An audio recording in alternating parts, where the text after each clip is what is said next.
안녕하세요. 8월 1일 화요일 아침입니다. 말씀과 함께 새롭게 여는 소망의 아침을 시작하겠습니다.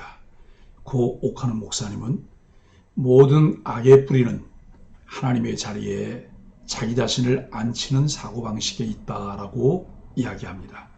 창세기 37장 12절로 24절까지 말씀을 본문으로 와요. 하나님의 섭리에 대한 반응이라고 하는 주제로 함께 은혜를 나누기를 원합니다. 형제들이 요셉을 죽이려 할 때 루벤은 그의 형제를 해치지 말자고 합니다. 루벤이 다른 형제들보다 선해서 요셉을 구하려 한 것이 아닙니다. 하나님이 그분의 약속을 신실하게 지키시기 위해 루벤의 마음을 움직이셨습니다. 인류 역사에서 인간은 지속적으로 악을 자행해 왔습니다. 그러나 하나님은 인간의 악행 속에서도 그분의 선한 역사를 만드십니다.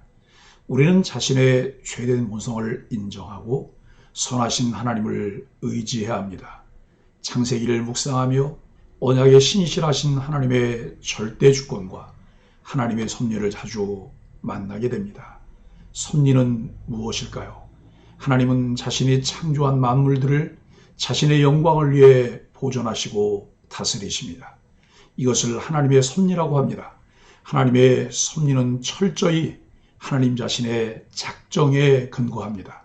하나님의 섭리는 모든 피조물들과 그 피조물들의 움직임뿐 아니라 이성적인 존재 생각까지도 보존하고 인도하고 정돈하시고 다스리시는 것으로 나타납니다. 37장은 야곱의 아들들 사이에 샬롬이 깨지고 그로 인해 형제가 증오하는 모습을 묘사하고 있습니다. 성경은 요셉이 아버지의 명령을 받고 형제들을 찾으러 세겜으로, 세겜에서 다시 도단으로 이동하는 모습을 보여줍니다. 아버지가 사라지자 형제들은 마치 무법자들처럼 행동합니다.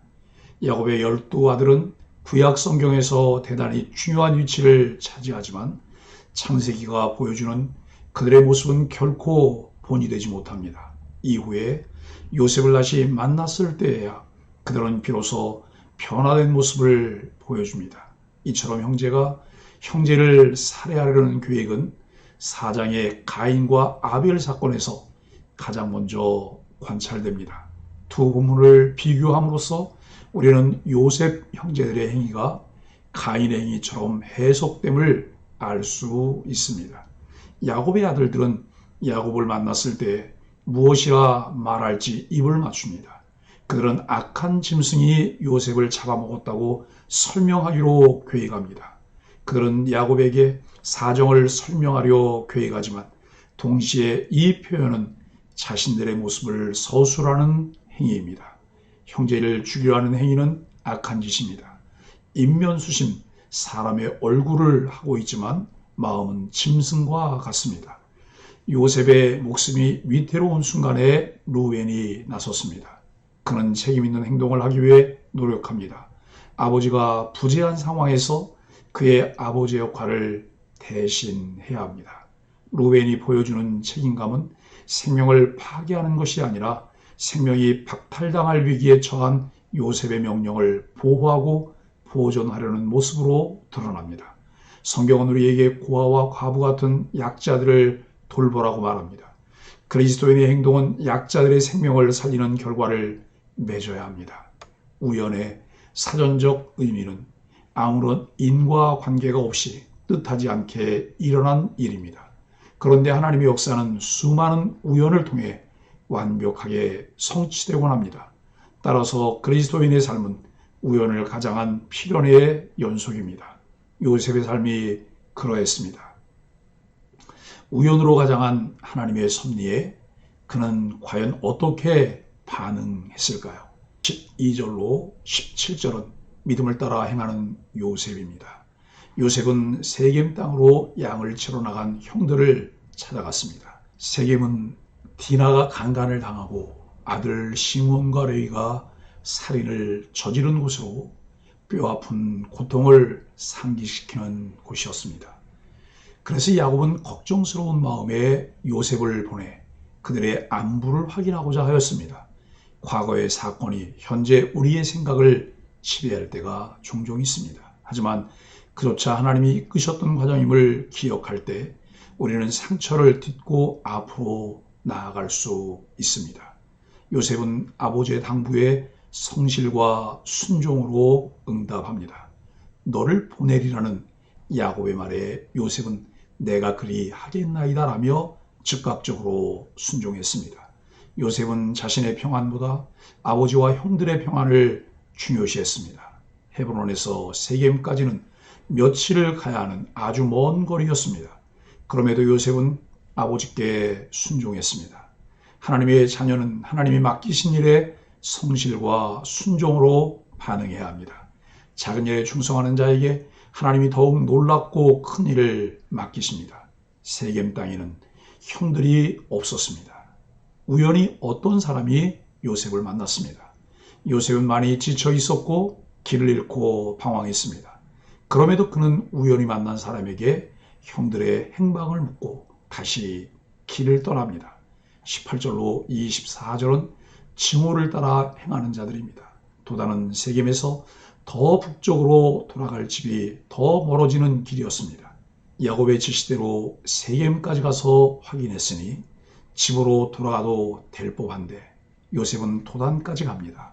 이처럼 사명을 맡은 자는 끝까지 그것을 완수해야 합니다. 장애물을 만났을 때 현실과 타협하지 않고 그것을 극복하며 완수하는 자에게 하나님이 큰 일을 맡기십니다. 요셉의 형들은 평안을 확인하기 위해 자신들을 찾아온 요셉을 죽이기로 모의합니다. 멀리서 오느라 지친 요셉을 마중 나가기는커녕 악한 계획을 세웁니다. 요셉은 아무런 의심 없이 그런 형들을 찾아갔습니다. 하나님의 섭리 속에서 모든 상황이 우리에게 평안을 주지 않을 수 있습니다. 그럼에도 그것이 하나님의 인도하심이고 섭리라고 믿는다면 멈추지 말고 나아가야 합니다. 왜냐하면 그 뒤에 더 놀라운 하나님의 계획이 있기 때문입니다. 맏형 르우벤은 형제들을 제지합니다. 요셉에게 손대지 말라며 진심으로 요셉을 보호하려 애씁니다. 비록 요셉이 미웠지만 장자의 책임과 아버지의 평안을 위한 일이었습니다. 르우벤은 마치 광야의 구덩이를 떠올렸습니다. 비록 르우벤이 요셉을 온전히 구하는 데는 실패했지만 그로 인해 하나님의 섭리는 이어집니다. 대적의 모략보다 더 크신 하나님의 지혜가 우리를 인도하십니다. 사랑하는 소망의 가족 여러분, 요셉은 자신의 의도와 상관없이 하나님의 꿈을 꾸었고 죽음의 위기에 봉착했습니다. 야망과 비전은 분명히 구분할 수 있어야 합니다. 야망은 하나님의 의도와 관계없이 자신이 반드시 이루려는 것이고 비전은 나의 의도와 상관없이 하나님이 이루시려는 일입니다. 현실은 한 치 앞도 내다볼 수 없는 칠흑 같은 어두움이지만 하나님은 섭리하심으로 르우벤과 구덩이를 예비하셔서 요셉의 생명을 보호하십니다. 여러분이 걷는 길이 사명의 길임을 믿는다면 하나님의 섭리를 신뢰하며 담대히 나아가기를 간절히 바랍니다. 때로는 악인의 권세가 의인을 핍박하고 승리하는 것처럼 보이나 역사의 주관자이신 하나님의 공의로운 심판이 반드시 의인과 악인을 판단하십니다. 그러므로 그리스도인들은 어떠한 악한 권세에 도전해도 포기하지 말고 오직 하나님이 기뻐하시는 의로운 길로 행해야 합니다. 창세기를 통해 만나는 언약에 신실하신 하나님의 절대 주권과 섭리를 신뢰하는 믿음의 사람으로 흔들림 없이 주와 동행하는 소망의 가족들이 되기를 예수 그리스도의 이름으로 간절히 축복합니다. 함께 기도하겠습니다. 평안의 주인이신 주님, 허물과 죄로 샬롬이 깨어진 가정과 가족들의 면면을 올려드립니다. 반겨할 형제들을 미움으로 대했던 죄를 용서하소서. 형제에게 허락하신 하나님의 비전을 조롱했던 허물을 용서하여 주옵소서. 곤란한 상황에서도 형제의 생명을 살리는 일에 용기를 내게 하여 주옵소서. 예수님의 이름으로 간절히 기도합니다. 아멘.